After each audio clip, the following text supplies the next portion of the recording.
Hello dear. तो जितने भी आप लोग थर्ड ईयर के स्टूडेंट हो, आपको स्वागत है। जैसा कि जानते हैं कि अभी 23 से 24 में होने वाले एग्ज़ाम के लिए मैं तैयारी करा रहा हूं। आप मध्य प्रदेश या कहीं से भी हो, आपके लिए जो है यह वीडियो काफ़ी ज़्यादा महत्वपूर्ण है। मैं अभी तक मिडवाइफरी में 18 वीडियो तक करा चुका हूँ। मिडवाइफरी हो या कम्युनिटी हो, थर्ड ईयर के लिए दोनों में 18 वीडियो हो चुका है। आज मैं 19वां नंबर का वीडियो लेकर आया हूँ। आप लोग देखेंगे, समझेंगे, ओके। और मैं एक एक प्रश्न इसीलिए कर रहा हूँ ताकि आपको ज़्यादा प्रेशर ना हो। बस एक प्रश्न देखे, समझ ले, अच्छे से नोट्स बना ले और फिर आराम करें, ठीक है ना। ज़्यादा प्रेशर लेने की ज़रूरत नहीं है। एक एक क्वेश्चन को अगर अच्छे से आधे आधे घंटे दीजिएगा, एकदम दिमाग में बैठ जाएगा। और मैं बार बार कहता हूँ, आप अगर फर्स्ट ईयर सेकेंड ईयर में अच्छा मार्क्स नहीं लाए हैं तो आपके थर्ड ईयर में मौका है। 2 ही सब्जेक्ट है, अच्छे से पढ़कर अच्छे मार्क्स कर सकते हैं, ठीक है ना, और मैनेज कर सकते हैं। तो चलिए आज की इस वीडियो को यहाँ पे हम लोग शुरू कर रहे हैं। आज का टॉपिक है अपना प्री मैच्योर बेबी के बारे में, जिसे हम लोग अपरिपक्व शिशु कहते हैं या परिपक्वता से पूर्व शिशु, ठीक है ना। परिपक्वता से पूर्व कहने का मतलब वही ना है कि अपरिपक्व यानी समय से पहले जन्म लेना। तो प्री मैच्योर बेबी कहने का मतलब होता है, इसे प्री टर्म बेबी भी कहते हैं, यानी समय से पहले जन्म लेना, ओके। तो प्री मैच्योर बेबी मतलब प्री मैच्योर, मैच्योर मतलब परिपक्व, और प्री लग गया यानी मैच्योर से पहले, ठीक है ना। मैच्योर से पहले यानी मैच्योर से पहले मतलब अपरिपक्व है वो, समझ गए। तो या इसी को हम लोग परिपक्व पूर्व कह सकते हैं, यानी परिपक्व से पूर्व ये प्री मैच्योर, ओके।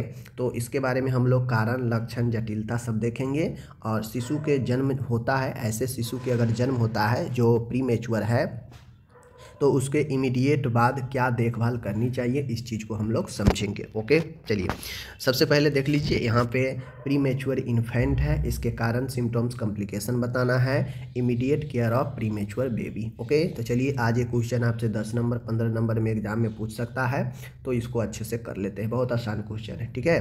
सबसे पहले समझिए कि प्री मैच्योर जो बेबी होता है, प्री मैच्योर जो इन्फेंट है, कहने का मतलब है, हम लोग जानते हैं कि नॉर्मल बच्चा 37 से लेकर 40 सप्ताह तक अगर बच्चा जन्म लेता है, इस बीच में तो ज़्यादा बेहतर होता है। ज़्यादा बेहतर 40 सप्ताह को माना जाता है, ठीक है। इतना एज तक जो है आपके बच्चे को जन्म होता है तो जो है लगभग सही होता है। लेकिन अगर आपके जो बेबी है वो जन्म 37 सप्ताह पूर्ण होने से पहले ही जन्म ले लेता है, समझ गए, और 1-2 सप्ताह पहले ही, 3 सप्ताह पहले ही जन्म अगर आपके बच्चे ले रहा है, मतलब कहीं ना कहीं वह प्री मैच्योर का एक आपका लक्षण है।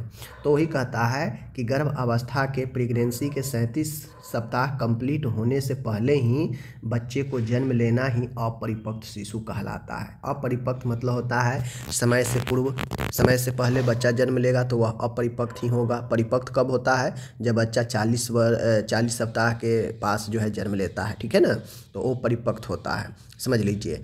अगर नॉर्मल तरीके से कहा जाए तो अगर रेयर केस में 38 सप्ताह भी, 39 सप्ताह में भी अगर जन्म बच्चा लेता है तो लगभग ठीक ठाक रहता है। लेकिन आदर्श माना जाता है 40 वीक्स को, ठीक है ना।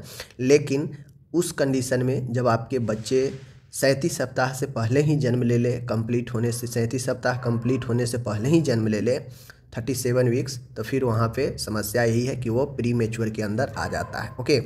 और प्री मैच्योर मतलब अपरिपक्व बच्चा होगा आपका, परिपक्व नहीं होगा, ओके।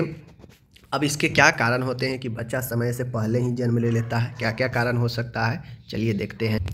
कारण में क्या होता है तुम्हारी यार, जो कारण होता है इसका, देखिए अब चूँकि ये जो कारण होता है कि बच्चा 37 सप्ताह से पहले ही जन्म ले रहा है, 37 सप्ताह कंप्लीट होने से पहले ही जन्म ले रहा है, तो कहीं ना कहीं जो कारण होगा वो सबसे पहला कारण नहीं होगा कि अनडिफाइन होगा, मतलब वो कारण अज्ञात होगा, बिना आपको कारण पता भी नहीं चलेगा। तो अज्ञात कुछ ऐसे कारण होते हैं जो कारण का पता भी नहीं चलता है और बच्चा जन्म ले लेता है 37 सप्ताह से पहले। तो कुछ ऐसे रेयर केस होते हैं जहाँ पे कारण अज्ञात होता है, ठीक है। दूसरा कारण ये हो सकता है कि एक तो आपके जो गर्भ में पल रहे शिशु है उससे संबंधित कारण हो सकता है, या तीसरा जो कारण होगा कि माता से रिलेटेड कारण हो सकता है, ठीक है। दो ही है, क्योंकि बच्चा माँ से कनेक्ट है और माँ जो है बच्चे से कनेक्ट है, ठीक है। तो इस हिसाब से देखा जाए, पहला कारण तो अज्ञात है, अनडिफाइन है, वो जो है उसको पता नहीं है कि क्या कारण है होगा, तो पहला अज्ञात कारण जाएगा। दूसरा कारण चाहे आप माँ से संबंधित लिखे चाहे बच्चे से संबंधित लिखे। तो दूसरा जो कारण है गर्भस्थ शिशु से संबंधित कारण, यानी गर्भ में जो पल रहे शिशु है, जो 37 सप्ताह के बाद जो जन्म लिया है, तो वो जो गर्भ में पल रहा शिशु था उससे संबंधित कुछ कारण हो सकता है जिसके वजह से बच्चा जो है समय से पहले ही जन्म ले लिया। अब उससे संबंधित क्या क्या कारण हो सकते हैं, तो एक तो ये हो सकता है कि बच्चा में गुणसूत्रीय असमानता हो, जो क्रोमोसोमल एबनॉर्मेलिटी होता है, गुणसूत्रीय असमानता जिससे जैसे डाउन सिंड्रोम, ठीक है ना, डाउन सिंड्रोम वगैरह होता है ना, तो गुणसूत्रीय असमानता हो सकता है। नेक्स्ट हो सकता है शारीरिक असमानता, कुछ ऐसे भी एबनॉर्मेलिटी हो सकता है जो उसके फिजिकली हो, जो उसके शरीर से संबंधित हो। तो बच्चे से रिलेटेड एक कुछ जो है आपके कारण हो सकते हैं। ये तो गुणसूत्रीय समस्या जिसके कारण बच्चा अंदर एडजस्ट सही से नहीं हो रहा हो और समय से पहले आ गया, तो गुणसूत्रीय असमानता। दूसरा ये कि उसके फिजिकली तौर पर वह एबनॉर्मल है, असामान्य है, यानी उसका शारीरिक ढंग से विकास नहीं हुआ है, या शरीर के कोई अंग जो है ठीक ढंग से उसका विकास नहीं होने से जो है बच्चे में एबनॉर्मलिटी होने से वह समय से पहले ही जो है जन्म ले लिया। तो ये कुछ कारण है, बच्चे से संबंधित कारण है। ज़्यादातर जो कारण होता है वो माता से रिलेटेड होता है, माता से संबंधित जो कारक है वो ज़्यादा होता है। कैसे, देखिए, कुपोषण कहा जाए, माल न्यूट्रिशन, यह माता से रिलेटेड कारण है, ध्यान दीजिएगा। ओके, यह किससे संबंधित है, माता से रिलेटेड कारण है। ओके, समझ गए। अब ये जो कुपोषण है माता से रिलेटेड है, माता अगर कुपोषण होगी बच्चे को सही से नहीं मिलेगा, भोजन, न्यूट्रिशन, पोषण, ये सब बच्चे को सही से नहीं मिलेगा क्योंकि बच्चा माँ से ही प्राप्त करता है। तो ऐसे में कुपोषण माता का होना बच्चे में भी इफेक्ट करेगा और वह बच्चा समय से पहले मैच्योर नहीं हो पाएगा और समय से पहले जन्म ले लेगा। ठीक है। मधुमेह, माता अगर मधुमेह है, माता को अगर डायबिटीज़ है तो केस बन सकता है कि बच्चा अगर महिला प्रेग्नेंट है और जब समय नज़दीक आए तो वह प्री मैच्योर हो सकता है। कैसे, डायबिटीज़ वाले महिला में। ओके, नेक्स्ट है पीलिया, महिला अगर जॉन्डिस से ग्रसित है उस समय तो हो सकता है, केस बनता है कि बच्चा समय से पहले जन्म ले सकता है। ठीक है। दीर्घकालिक रोग जैसे हार्ट रोग, किडनी रोग, अब महिला को कुछ ऐसे रोग हो जो लंबे समय का हो, जैसे हार्ट रोग हो गया, किडनी का डिजीज हो गया, तो इन क्रोनिक डिजीज में महिला जो है बच्चे के ऊपर उतना कंट्रोल जो है नहीं हो पाता है और समय से पहले बच्चा जो है बाहर आ जाता है। ठीक है, तो ये भी माता से संबंधित कारण है। गर्भ अवस्था की जटिलता, कुछ ऐसे समस्या हो सकते हैं प्रेगनेंसी के दौरान जो बच्चे को इफेक्ट करे और बच्चा समय से पहले जन्म ले ले, तो गर्भ से रिलेटेड कुछ जटिलता हो सकता है। झिल्ली का समय से पूर्व फटना, महिला का जो गर्भाशय का जो मेम्ब्रेन होता है, जो झिल्ली होता है, वही फटता है तो बालक बाहर आता है जन्म के लिए। तो जो समय बनाया गया है 37 से 40 के बीच जन्म, तो इन बीच में अगर झिल्ली नहीं फटना हुआ, उससे पहले ही फट गया झिल्ली, तो समय से पूर्व बच्चे के जन्म में कारक बनता है। समय से झिल्ली फट जाना, झिल्ली जैसे ही यूट्रस का झिल्ली फटता है, मेम्ब्रेन जो ऊपर से चढ़ा रहता है वो फटता है तो बच्चा यूट्रस से बाहर आने लगता है। ठीक है ना, और बच्चा जब यूट्रस से बाहर आने लगेगा तो डिलीवरी के लिए तैयार हो जाएगा। तो इस हिसाब से झिल्ली का समय से पहले ही फट जाना प्रीमेच्योर का कारण बनता है और यह माता से रिलेटेड कारण है। माता से रिलेटेड क्यों कारण है, क्योंकि यूट्रस तो महिला का ही है ना। ठीक है। एकाधिक शिशु का जन्म, अब प्रीमेच्योर का ये हो सकता है कि जो ट्विंस प्रेगनेंसी होता है, एक से अधिक बच्चे, तो हो सकता है गर्भ में एक से अधिक बच्चे हो, तो ये भी कारण प्रीमेच्योर का होता है। ब्लीडिंग, बहुत ज़्यादा ब्लीडिंग होने से भी आपके महिला का समस्या होगा तो आप उस बच्चे को जन्म दिलवा सकते हैं, प्री मैच्योर में आ जाएगा। मान गए अभी 37वां सप्ताह नहीं, उससे पहले ही 36 सप्ताह चल रहा है। ठीक है, 36वां सप्ताह है, महिला को बहुत ज़्यादा ब्लीडिंग हो रहा है, उसके हेल्थ के लिए काफ़ी ज़्यादा घातक है, तो क्या करेंगे, सिजेरियन से या अन्य प्रोसीजर के द्वारा हम डिलीवरी करवा देंगे। तो 37 सप्ताह से पहले हमको करवाना पड़ा तो प्री मैच्योर ही हो गया। तो रक्तस्राव भी इसका कारण बनता है। औषधियों का गलत उपयोग, अब कुछ महिलाएं ऐसी होती है, खासकर मॉडर्न समय में खूब जो है अपना मतलब खूब अपना जो है मौज ऐश करती हैं, उसमें ड्रिंक वगैरह, नशीले पदार्थ का सेवन वगैरह, धूम्रपान करना, ये सब शौक उनका रहता है और उनको ये पता नहीं रहता है कि एक समय वो माँ जब बनने वाली होंगी तो उनको समस्या पैदा कर सकता है, ठीक है। तो कुछ औषधियों का गलत उपयोग भी माता से रिलेटेड है। धूम्रपान करना, ठीक है, नशीले पदार्थों का सेवन करना भी कारण होता है प्रीमेच्योर का।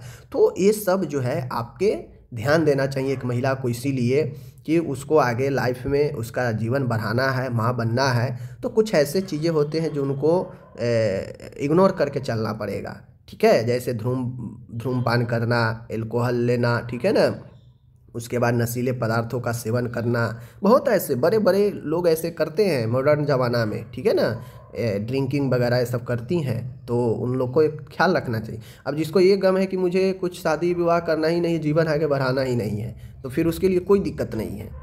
या वो ये सोचता हो कि मेरे पास पैसा है, मैं पैसे की बदौलत सब चीज़ करवा लूँगी, तो फिर उसके लिए तो अलग की बात है भाई। पैसा की बदौलत तो कुछ भी संभव है, समझ गए ना।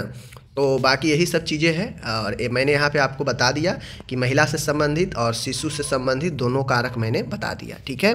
आगे मैं बढ़ता हूँ। आगे आता है अपन लक्षण। अब आता है यहाँ पे अपन लक्षण। लक्षण कहा जाए माय डियर, तो जो सिम्टम्स होता है, मान के कोई बच्चा प्री मेच्योर वाला अगर जन्म लेता है, समय से पहले अपरिपक्व बच्चा जन्म लेता है, तो अपरिपक्व जो बच्चा होगा उसमें क्या लक्षण दिखेगा। तो सबसे पहले जो ऐसे बच्चे होते हैं उनका जो बॉडी होता है वह रुईयेदार होता है, मतलब एकदम जो है रुइये के समान जो है हल्का सॉफ्ट होगा, ठीक है ना, रुईयेदार बॉडी होगा। आकार व वजन में कम होगा। ऐसे बच्चे जो प्री मैच्योर होते हैं, समय से पहले आते हैं, प्री टर्म बेबी होते हैं, वो क्या होते हैं कि आकार व वजन में कम होते हैं, यानी उनका साइज जो होना चाहिए नॉर्मल वो नहीं होता है, वजन भी उनका कम होता है। ओके, आगे मैं देख लूँ तो बहुत पतली व झुर्रीदार त्वचा, उनका जो स्किन होगा वह काफ़ी पतला और काफ़ी जो है झुर्रीदार होगा। ओके, ड्राई स्किन होगा। कोमल नाखून, ऐसे बच्चे जो प्री मैच्योर है उसका जो नाखून होगा, नेल्स होगा, वो काफ़ी ज़्यादा जो है सॉफ्ट कोमल होगा।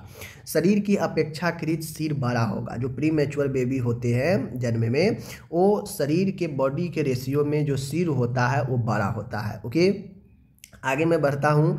कमज़ोर कर्ण उपास्थि, कमज़ोर मतलब जो कर्ण का कान का जो हड्डियाँ है बगल में वो कमज़ोर होता है।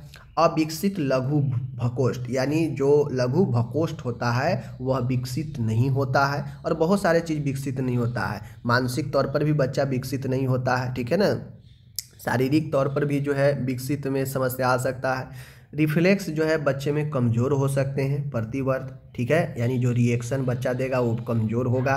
बच्चा मंद बुद्धि का भी हो सकता है और बच्चा जन्मजात विकृतियां के साथ भी जन्म ले सकता है। तो प्री मैच्योर बेबी के अंदर बहुत सारे समस्या पाए जाते हैं, तो प्री मैच्योर से बचना बहुत ही महत्वपूर्ण हो जाता है। तो सारा मैंने यहाँ पे आपको लक्षण बता दिया। क्या लक्षण? रुईयेदार शरीर, आकार वजन में कम, बहुत पतली झुर्रीदार त्वचा, कोमल नाखून, शरीर की अपेक्षा सिर का बड़ा होना। ओके, आगे मैं बढ़ता हूँ। कमज़ोर कर्ण उपास्थि, ठीक है, अविकसित लघु भकोष्ठ, कमज़ोर प्रतिवर्त, मंद बुद्धि, जन्मजात विकृतियाँ। तो ये सारी अपन जो है ये लक्षण थी, ठीक है। आगे बढ़ते हैं। आगे अब बात आती है कि भाई अगर बच्चा प्री मैच्योर के साथ जन्म लेता है तो क्या कॉम्प्लिकेशन, जटिलता होने की संभावना होती है। तो ऐसे बच्चे जो प्री मैच्योर के होते हैं उनमें संक्रमण की संभावना होती है। उनका श्वसन जो है अश्वसन, मतलब श्वसन में समस्या उनका हो सकता है। हाइपोग्लाइसेमिया, यानी ऐसे बच्चे में ग्लूकोज की कमी हो सकती है, ठीक है। हाइपोकैल्सेमिया, कैल्शियम की कमी हो सकती है। अति बिलुबिन रक्तता, मतलब ऐसे बच्चे में बिलुबिन लेवल का ज़्यादा यानी जॉन्डिस हो सकता है। और हेलाइन मेम्ब्रेन रोग हो सकता है। तो ये सब कुछ जटिलता है, मैंने आपको बताया कि ये जटिलता ध्यान में आपको रखना है। संक्रमण, अश्वसन, हाइपोगैल्सेमिया, हाइपोकैल्सेमिया, अतिबिलुब्रिनता और हेलाइन मेम्ब्रेन रोग, ठीक है। तो ये कुछ जटिलता है, इसको आपको ध्यान में रखना है कि प्री मैच्योर बेबी में क्या क्या जटिलता हो सकता है, ठीक है ना। आगे आता है यहाँ पे जन्म के तुरंत बाद देखभाल। जन्म के तुरंत बाद देखभाल कहने का मतलब है माय डियर कि जन्म के जैसे ऐसे बच्चे जो प्री मैच्योर हो, प्री टर्म हो, जन्म जैसे ही ले तो उसके तुरंत बाद उसको देखभाल शुरू कर देना चाहिए। जब हम जान रहे हैं कि महिला अभी प्रेगनेंसी का अभी 37 सप्ताह से पहले ही है तो प्री टर्म में हो गया, प्री मैच्योर हो गया बच्चा, तो उसके लिए हमें इमीडिएट केयर के लिए तैयार रहना चाहिए। ओके, इमीडिएट केयर में सबसे पहला जो केयर हम लोग करते हैं वो इन्वायरमेंटल करते हैं, यानी वातावरण को बनाए रखना सबसे चैलेंज होता है। ठीक है, कमरे का तापमान 25 से 30 डिग्री होनी चाहिए। शिशु की जो नाल है काटने के बाद, जो शिशु का अम्बिलिकल कोड होता है, उसको काटने के बाद मुख व ग्रसनी को कोमलता से साफ करने के तत्काल बाद उसे अत्यंत कोमलता से उठाना चाहिए, गर्म कंबल से ढक कर रखना चाहिए अथवा गर्म पालना जिसे इनक्यूबेटर कहा जाता है उसमें रखना चाहिए। अब देखिए, जो प्री मैच्योर बेबी होता है, समय से पहले होता है, तो आप लोग को पता होगा कि बहुत से बच्चे जन्म लेते हैं तो उसको शीशा में रखा जाता है। बेसिकली वो इनक्यूबेटर होता है, जिसमें होता यह है कि बच्चे को जो है उसमें एक अच्छे तापमान मिलता है जीवन को स्थापित करने के लिए। उसमें बच्चे को तापमान आवश्यक जो होना चाहिए वो सब मिल जाता है, इसीलिए इनक्यूबेटर में रखा जाता है। ठीक है ना। तो चूँकि बेसिकली वातावरण को हमें मेंटेन करके रखना होता है, कमरे के तापमान 25 से 30 डिग्री के बीच होनी चाहिए। अम्बिलिकल जो होता है, अम्बिलिकल कॉर्ड, इसको कटने के बाद शिशु को जो मुख है, जो ग्रसनी है, उसको साफ़ करना चाहिए। क्यों? क्योंकि मुंह में बच्चा जन्म लेने के बाद उसमें बहुत सारा जो है लिक्विड लगा रहता है, भरा रहता है, तो उसको जो है साफ़ करना चाहिए। कोमल से उठाना चाहिए, क्योंकि बच्चा ऑलरेडी कोमल रहता है, तो उसको अच्छे तरीके से उठाएंगे। और ऐसे बच्चे को गर्म कंबल से ढक कर रखना चाहिए, और अथवा ज़रूरी हो तो इनक्यूबेटर के सहारा लेकर इनक्यूबेटर में भी रखना चाहिए, जिसमें बच्चे को आवश्यक वातावरण मिल सके। ठीक है, आगे मैं बढ़ता हूँ। दूसरा महत्वपूर्ण आ जाता है कि ऐसे सिचुएशन में श्वसन का देखभाल काफ़ी महत्वपूर्ण हो जाता है। ठीक है, श्वसन के देखभाल कहने का मतलब है कि बच्चा चूँकि अभी जटिलता में देखे हैं कि अभी आप जटिलता में देखें ना कि अश्वसन, मतलब श्वसन में समस्या हो सकता है बच्चे का, तो श्वसन से संबंधित देखभाल महत्वपूर्ण हो जाता है। अब श्वसन से जुड़ी हुई देखभाल के लिए आपको क्या करना पड़ेगा? शिशु के जन्म के बाद उसकी श्वास क्रिया को आरंभ कराना एक महत्वपूर्ण कार्य है। ठीक है, बच्चे जो प्री टर्म के जन्म लेते हैं, जन्म के बाद उसके श्वसन की क्रिया कैसे शुरू हो, इसके लिए शुरू कराने के लिए एक महत्वपूर्ण जिम्मेदारी होता है। शिशु का सिर शरीर से थोड़ा नीचे बाईं तरफ मुड़ा होना चाहिए, वह जीभ को पीछे लुढ़कने से रोकना चाहिए। ठीक है ना। नर्स को एक कोमल रबर की नली की सहायता से मुंह व ग्रसनी में उपस्थित द्रव का सक्शन करना चाहिए। नर्स को क्या चाहिए कि मुंह में जो लगा हुआ भरा हुआ जो द्रव है उसको साफ करने के लिए एक सक्शन अच्छे से करना चाहिए। जब ये साफ होगा, मुंह ग्रसनी साफ होगा, तभी तो बच्चा श्वसन की क्रिया आरंभ कर पाएगा ना। ठीक है, यदि नवजात श्वास लेने में अक्षम हो तो उसे कृत्रिम रूप से श्वास देनी चाहिए। ठीक है, तो ये श्वास बनाए रखने के लिए महत्वपूर्ण चीज़ है। आगे आता है तीसरा पॉइंट है ऑक्सीजन देना, ऑक्सीजन एडमिनिस्ट्रेशन करना। यदि शिशु का शरीर ऑक्सीजन की कमी से नीला पड़ने लगे या वह स्वयं श्वसन क्रिया करने में सक्षम न हो तो तुरंत 1 लीटर प्रति मिनट की दर से ऑक्सीजन देनी चाहिए। ठीक है, अगर ऑक्सीजन एडमिनिस्ट्रेशन करने का मतलब है कि बच्चा जब खुद से श्वास लेने में अक्षम हो यानी सक्षम नहीं हो और उसका बॉडी नीला पड़ने लगे, तो समझ जाए कि ऑक्सीजन की कमी हो रही है। तुरंत जो है आप उसे 1 लीटर प्रति मिनट की दर से ऑक्सीजन लगाना चाहिए। ठीक है ना। और नेक्स्ट आता है औषधि देना, और जन्म के तुरंत बाद बहुत सारे औषधियाँ दी जाती हैं। तो रक्तस्राव की स्थिति से बचने के लिए विटामिन के का इंजेक्शन दिया जाता है, समझ रहे हैं। अगर माता को मॉर्फिन अथवा कोडीन दिया गया हो जिससे नवजात को श्वास अवरोध हो रहा हो तो शिशु को नैलोरफिन हाइड्रोक्लोराइड देनी चाहिए। मान गए जन्म के समय अगर माता को दिक्कत, दर्द वगैरह के लिए, कुछ समस्या के लिए मॉर्फिन या कोडीन दिया गया हो तो हो सकता है उससे बच्चा पर इफेक्ट पड़े, श्वास अवरोध हो, तो उस स्थिति में नैलोरफिन हाइड्रोक्लोराइड देनी चाहिए। ओके, आगे मैं बढ़ता हूँ। रक्त में एसिडिक अम्लता की मात्रा को कम करने के लिए सोडियम बाइकार्बोनेट इंजेक्शन दिया जाता है, समझ रहे हैं। तो ये सब जन्म के तुरंत बाद की देखभाल है, तो इन चीज़ों को ध्यान में रखिएगा। बाकी और भी सारे चीज़ आप देख सकते हैं, जैसे त्वचा की देखभाल। ठीक है, त्वचा की देखभाल आप बच्चे का कैसे करेंगे, क्योंकि त्वचा बहुत कोमल, बहुत सॉफ्ट होता है, तो कैसे उठाएंगे, कैसे रखेंगे ताकि त्वचा स्वच्छ और साफ हो। इन्फेक्शन, संक्रमण से बचाव के लिए आप लोग काम करेंगे, क्योंकि देखे हैं कि इससे जटिलता हो सकता है, तो जटिलता से पहले संक्रमण से बचाने का आप देखभाल करेंगे। ये सब मैं बता रहा हूँ कि इसमें और सारे पॉइंट होंगे, आप उसको देखभाल करेंगे। ठीक है, तो त्वचा की देखभाल करेंगे, संक्रमण की देखभाल करेंगे, बचाव करेंगे। ओके, तो ये सारे चीज़ें हैं, आप इसको अच्छे से लिखेंगे। और बच्चा अगर हाइपर बिलिरुबिन हो, क्योंकि आप देखें लक्षण में हाइपर बिलिरुबिन हो सकता है ऐसे बच्चे में, तो हाइपर बिलिरुबिन के लिए हम लोग जानते हैं फोटोथेरेपी देंगे। तो फोटोथेरेपी में भी जो है आपको देखभाल करना पड़ेगा। तो ये भी आपका जो है फोटोथेरेपी कब देते हैं, जब हाइपर बिलिरुबिन हो। तो इमीडिएट केयर में लिखेंगे कि यदि हाइपर बिलिरुबिन हो तो फोटोथेरेपी देंगे। ठीक है, तो ये चीज़ें आप लोग को लिखना है। तो इस प्रकार से मैंने एक्स्ट्रा पॉइंट भी बता दिया और आप ऐसे भी देखभाल करेंगे। ओके, बाकी चलिए हम लोग मिलते हैं अगले वीडियो में। अपना ख्याल रखिएगा। धन्यवाद।